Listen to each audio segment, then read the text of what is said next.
I'm Sarah Martin, and this is my audience. This is my camera woman, Maggie.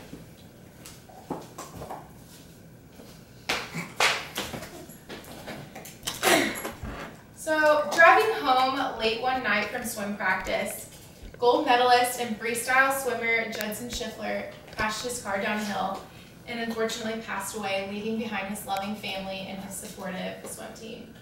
His dad remembers the first time that he got his license and decided that he wanted to become an organ donor. He had told his dad that if something happens to me and I don't make it, I won't be able to use my organs in heaven, so I want someone else to have a chance at life. Little did his dad know this instance would come 2 years later. According to the Joanne Harrop's article in the Tribune Business, his coach had said 5 people were saved that day. 5 people who will no longer wait for the sunrise, and 5 people who will never have to wait again. Some people are not as lucky. Many people are still waiting. According to the U.S. Department of Health and Public Service, over 123,000 people are waiting for life-saving organs. And every 10 seconds, someone is added to this list. Every 10 seconds, someone realizes that they need a life-saving organ.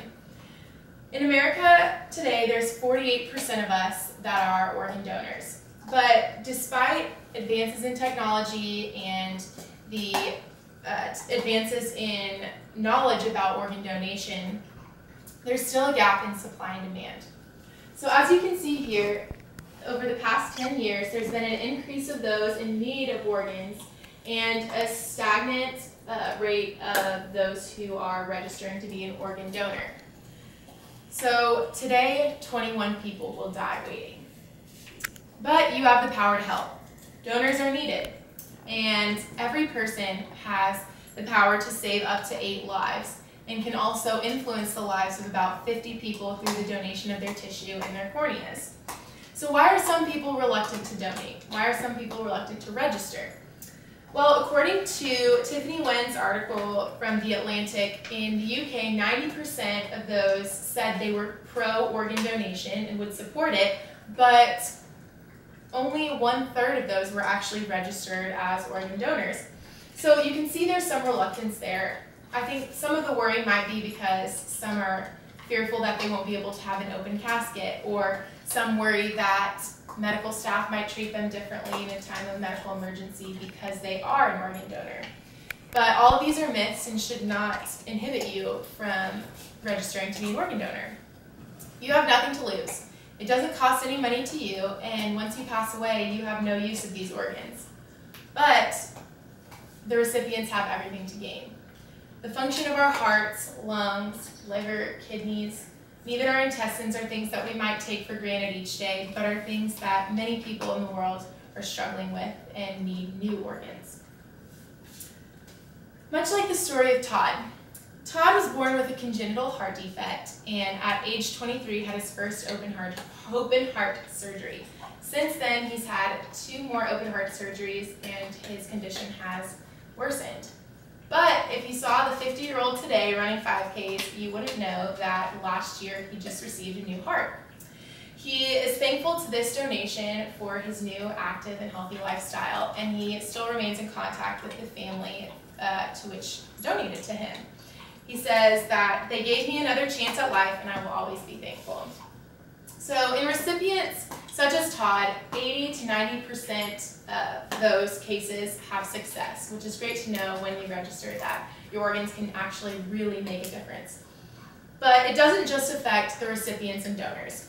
Families, colleagues, acquaintances, all of those who love and support those in need of transplant benefit from the new life and health that happens after this surgery.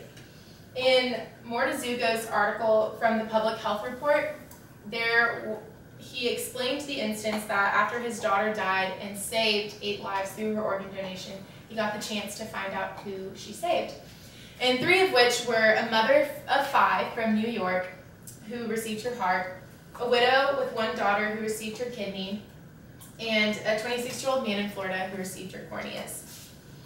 So it's time for action. Many, like Todd, who just received New Heart, rely on the Gift of Life donor program, which is a nonprofit, federally designated organ procurement organization, which celebrated its 40th anniversary last year in 2014.